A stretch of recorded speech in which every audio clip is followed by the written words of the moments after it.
Dans ce nouvel épisode de la série Une journée avec un dev, on va se rendre chez Indy, qui est une start-up française basée à Lyon et qui développe un logiciel de comptabilité pour les indépendants. Cet épisode, je pense que c'est l'un de mes préférés parce que vous allez voir qu'avec Raph, Gauthier et Corentin qui m'ont accompagné toute la journée, on va découvrir toutes les facettes du métier, on va voir comment ils s'organisent, comment ils développent et durant ce tournage, ils ont donné plein de conseils qui, même à moi perso, vont me servir.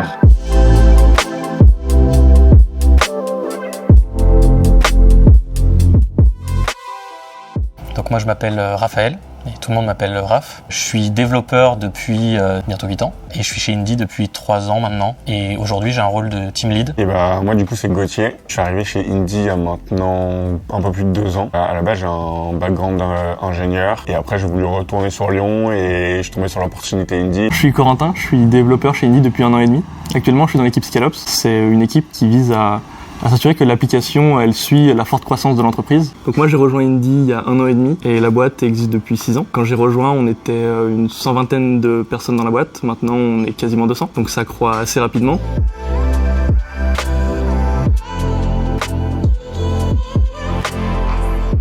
Donc Indy, comme je vous le disais en introduction, ils sont basés à Lyon, mais ils ont aussi des bureaux à Paris. Et dans l'équipe tech, en tout, ils sont à peu près 35 devs, ce qui permet d'avoir des équipes hyper flexibles. Et surtout de faire en sorte que chacun des développeurs garde une grande autonomie et qu'ils puissent proposer des solutions ou des idées qui puissent faire grossir la boîte. Donc Indy, c'est avant tout une application qui est là pour être le couteau suisse pour les indépendants, que ça soit principalement à la base pour réaliser leur compta, mais il y a plein de petits outils qui viennent se rajouter, notamment pour gérer la création et l'envoi des factures, et plein d'autres produits qui viennent s'ajouter pour être sûr que les indépendants peuvent être accompagnés dans leur métier d'indépendant. Et donc aujourd'hui le produit qu'on développe, nous ce qu'on cherche à faire, c'est automatiser complètement la comptabilité de ces indépendants, et donc ça passe par l'automatisation des tâches quotidiennes, donc on va être branché à ton compte professionnel en tant que freelance pour récupérer toutes tes transactions, faire passer un modèle de machine learning qui va les catégoriser dans le bon compte comptable pour détecter les recettes, les dépenses, savoir dans quelle catégorie de dépenses chaque ligne de compte doit aller. Et ça nous permet à la fin de l'année de fournir à l'indépendant sa déclaration fiscale, sa liasse fiscale, ses déclarations de TVA. Et ensuite, l'indépendant, il n'a plus qu'à,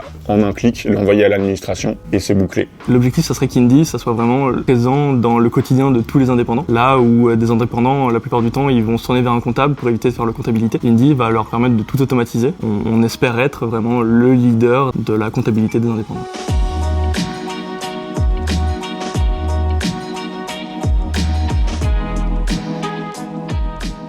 Donc chez Indy, il y a principalement 3 gros départements, donc la tech, les care et les sales. Et dans l'équipe tech, du coup, on est plusieurs équipes. Il y a des équipes très produits qui sont très spécifiques aux régimes fiscaux. Et à côté, il y a nous, l'équipe Scale-Ops, qui sommes là du coup pour gérer cette croissance et le soutien des autres équipes.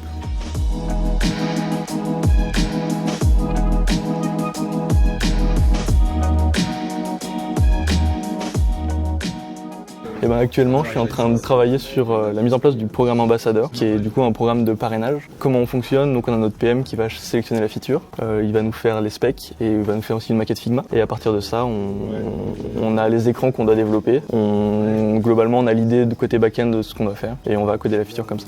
Alors notre workflow de dev, il est assez commun. Donc on est sur GitHub, donc on va créer une branche en local, développer une feature, faire une pull request qui va pointer sur master. On va demander une code review de l'équipe qui va relire le code. Une fois que le code est review et validé par tous ceux qui doivent valider, on merge. Et là, on a dans Slack une petite commande qui nous permet de map. Et généralement, on map 5 à 6 fois par jour.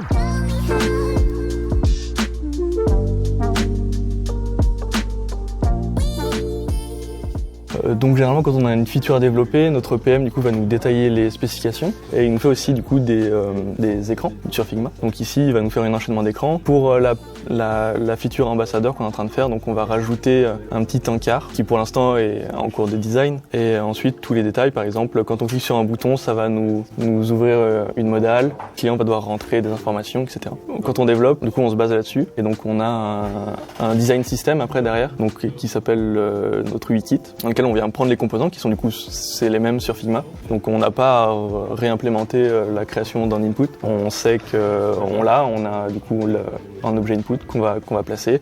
Il aura le même style. On aura juste à mettre le texte que le PM a décidé et ça se fait comme ça.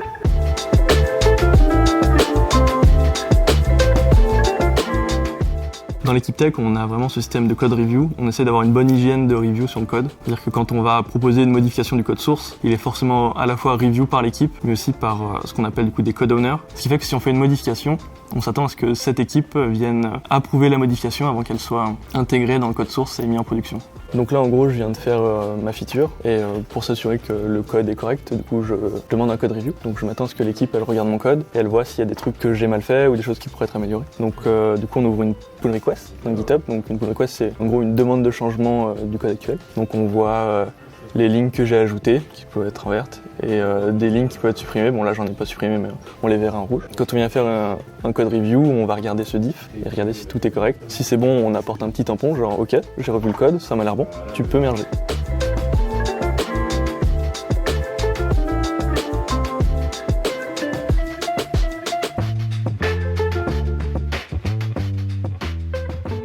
Alors nous on bosse beaucoup en pair programming. En général on est à 2, en partage d'écran, souvent à distance parce qu'on est plutôt une équipe remote. Il y en a un qui a le clavier, il y en a un autre qui fait plus le copilote quoi. Donc on a appris de pas mal d'hygiène à se faire des partages d'écran et du partage VS Code, etc. Je trouve que l'intérêt de ce mode de développement, il est assez pratique pour partager la connaissance. Ça évite qu'une personne va développer une feature dans son coin et le jour où cette feature a un problème, celui qui l'a développée sait comment ça fonctionne. Alors que là, je trouve que le partage de connaissances est très transversal. Donc le pair programming et le mob programming, parce qu'en fait on a aussi des équipes qui font ça à 3 ou 4. C'est pas uniquement une façon d'aller plus vite, et d'ailleurs c'est pas toujours plus rapide que quand on code les choses tout seul. Moi j'y vois quand même un certain nombre d'avantages qui vont au-delà de purement la productivité en termes de code, quoi. C'est que dans l'équipe, on a eu une époque où on avait un développeur qui connaissait un certain sujet, un autre développeur qui connaissait un autre sujet. Et en fait, dès que quelqu'un voulait prendre des vacances ou autre, c'était compliqué. Donc là, ça permet de forcer un petit peu le partage de la connaissance. Quand on a des nouveaux aussi qui nous rejoignent,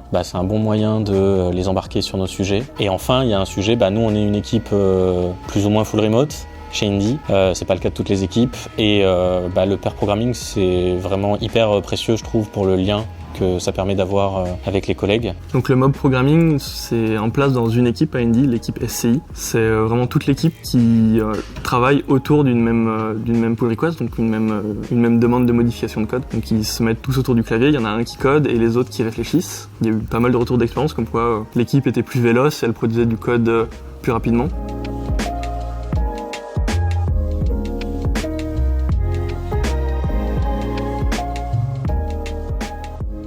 Donc au quotidien, on développe principalement en JavaScript. On a un back-end en Node.js avec le framework Fastify. Notre front-end est en Vue.js. On a plein de petits microservices autour de ça qui gravitent. La plupart sont aussi en JavaScript. On a quelques services un peu plus exotiques qui peuvent être soit en Python pour notre intelligence artificielle de catégorisation des transactions. Et on a depuis quelques mois une application en React Native, donc cross-platform. Et en diagonale de tout ça, on a un bus d'événements, donc un Kafka, qui nous permet du coup de synchroniser des événements applicatifs avec nos CRM. Pour les autres équipes, par exemple les sales, les care, pour qu'ils puissent avoir des données, des événements. Je peux prendre l'exemple d'un utilisateur qui va s'abonner. On peut avoir un petit message Slack qui va sortir. Tout ça, c'est déployé sur Heroku, qui est un hébergeur qui permet de faire tourner notre back-end. On a une base de données en MongoDB et d'autres services autour de ça qui sont tous aussi hébergés sur Heroku.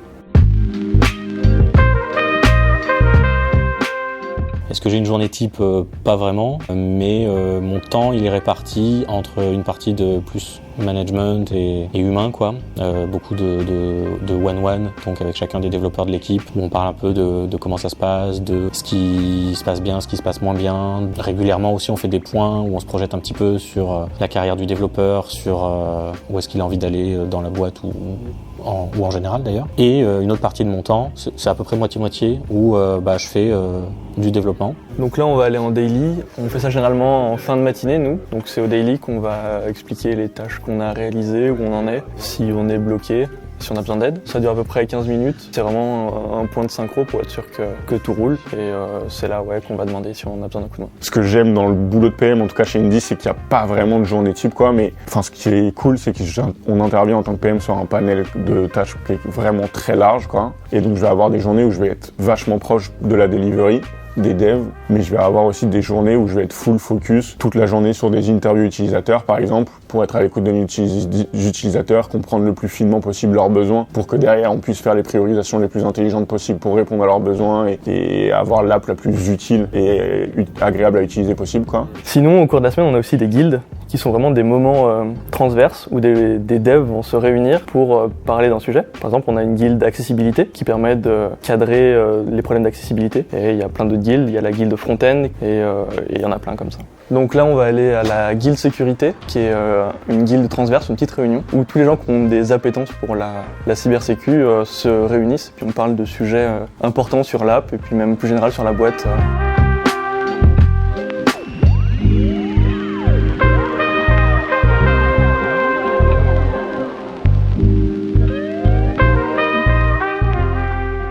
Un autre rituel que je trouve vachement important, c'est le café d'architecture. C'est un endroit où sont débattues les principales décisions d'architecture. On a ce qu'on appelle un système d'ADR, Architecture Decision Record. Concrètement, on a un dépôt GitHub dans lequel on note nos décisions d'architecture. Par exemple, on a décidé que dans notre back-end, les fichiers seront organisés de telle façon dans telle architecture de dossier. Et du coup, ça permet que si un nouveau dev arrive, il va dans ce repo avec toutes les ADR et peut comprendre pourquoi on a choisi de faire telle décision d'architecture. Et donc ça, c'est débattu et c'est cadré durant nos cafés d'architecture le jeudi.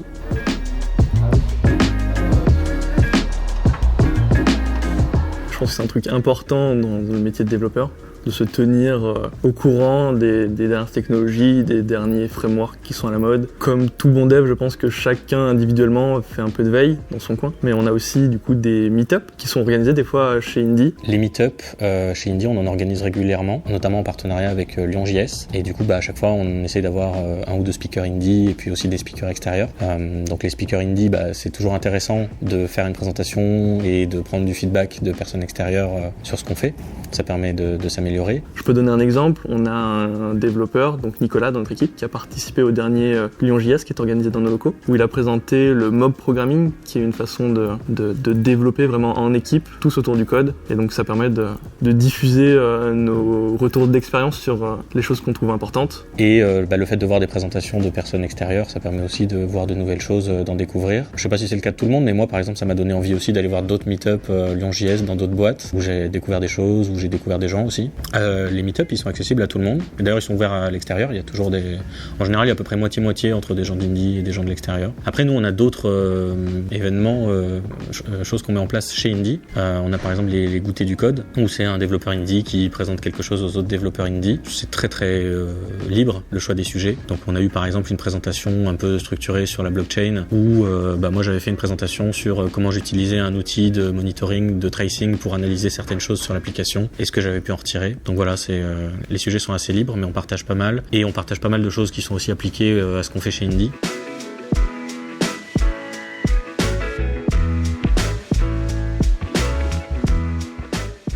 J'ai principalement choisi de venir à Indy parce que la stack, c'était vraiment quelque chose qui m'a beaucoup attiré. Le JavaScript, je le connaissais, je maîtrisais bien. Et du coup, de savoir que tout était en JS, c'était déjà un bon plus. Et je me suis dit, du coup, je pourrais vraiment dive le sujet et devenir vraiment expert sur tous ces points. Du coup, moi je cherchais un poste de product manager, rester dans le product management mais sur Lyon, et chercher une boîte, une start-up avec une bonne dynamique de croissance. Et il se trouve que à ce moment-là, des start-up sur Lyon aussi sexy entre guillemets que Indy, il n'y en avait pas mille, et du coup quand cette opportunité-là s'est présentée, j'ai un peu sauté dessus.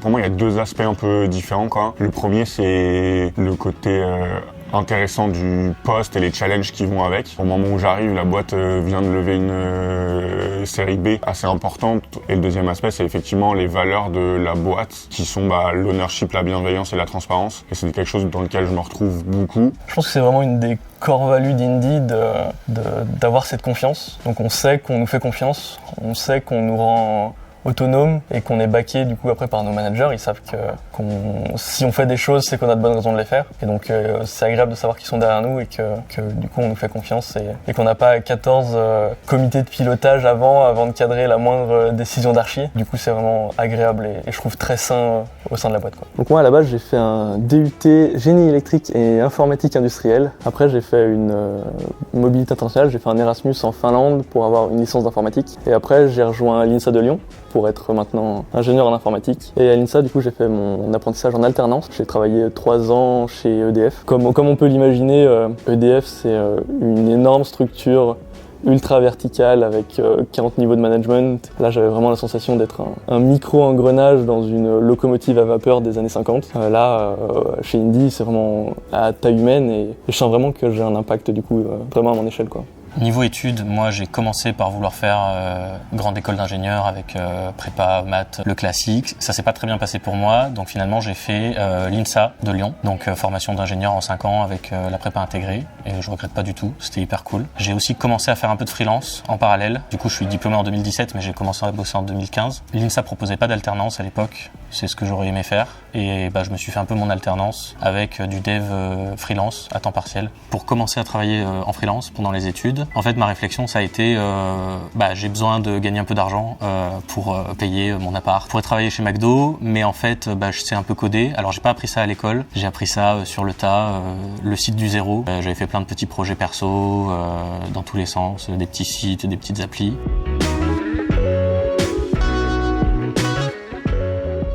Pour être un bon développeur chez Indie, il y a un certain nombre de connaissances techniques à avoir, ça c'est clair. À un certain stade, on va dire, il y a beaucoup de compétences de plus relationnelles. Il faut savoir pousser ses idées, argumenter, débattre avec d'autres développeurs, essayer de trouver un consensus. Je pense que du coup, j'ai été recruté chez Indie parce que déjà, il y a le diplôme.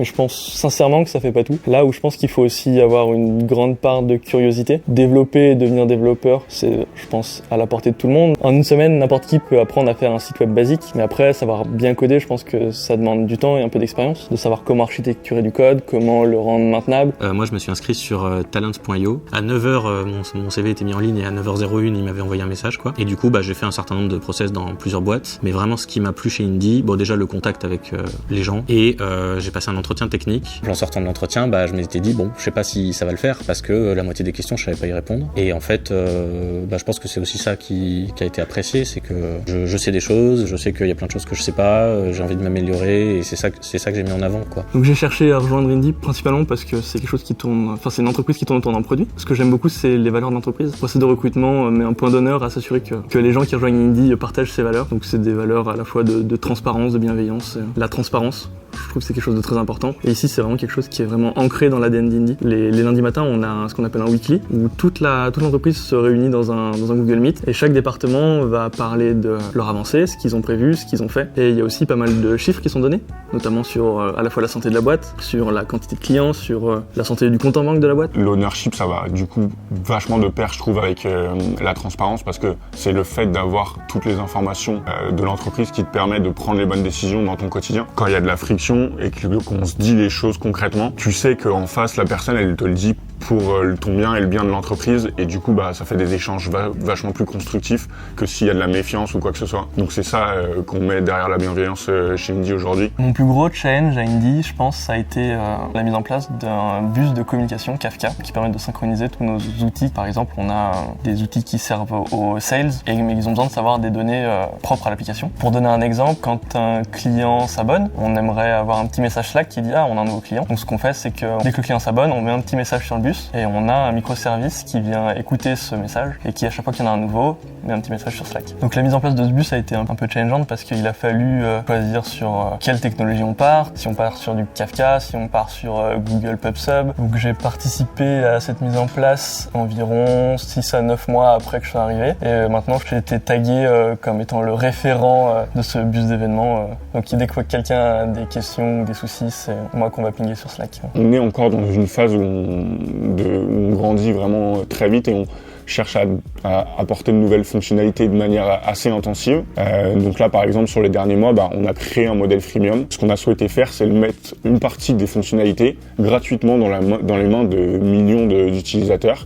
L'objectif derrière soi, c'est à la fois de toucher un maximum de public pour alimenter le bouche à oreille et faire d'Indie potentiellement l'application de référence dans le domaine. Et c'est aussi un enjeu un peu social, en tout cas de répondre à notre mission, qui est vraiment de simplifier la vie de millions d'indépendants. Au quotidien, on s'attache à rendre l'expérience utilisateur vraiment la plus fluide possible. La réputation d'Indie tient un peu en partie grâce à ça. On tient sur une expérience utilisateur à la fois avec les relations avec le service client et l'utilisation de l'application qui est vraiment top, en tout cas considérée ainsi quand on regarde Trustpilot, etc. Voilà pour ce nouvel épisode, j'espère vraiment qu'il vous a plu. Et si ça vous a donné envie de rejoindre Indy, n'hésitez pas, ils sont en train de beaucoup recruter en ce moment, surtout dans l'équipe produit et l'équipe tech, parce qu'ils sont en train de développer plein de fonctionnalités pour cibler des nouveaux profils d'indépendants, des nouveaux types d'entreprises, etc., etc. Donc si ça vous intéresse, allez voir leur site, le lien est dans la description et vous allez trouver toutes les infos. En tout cas, j'espère que cet épisode vous a plu. N'hésitez pas aussi à me donner en commentaire des noms d'entreprises dans lesquelles je pourrais aller pour les prochains épisodes. Et nous, en attendant, on se dit à très bientôt dans la prochaine vidéo.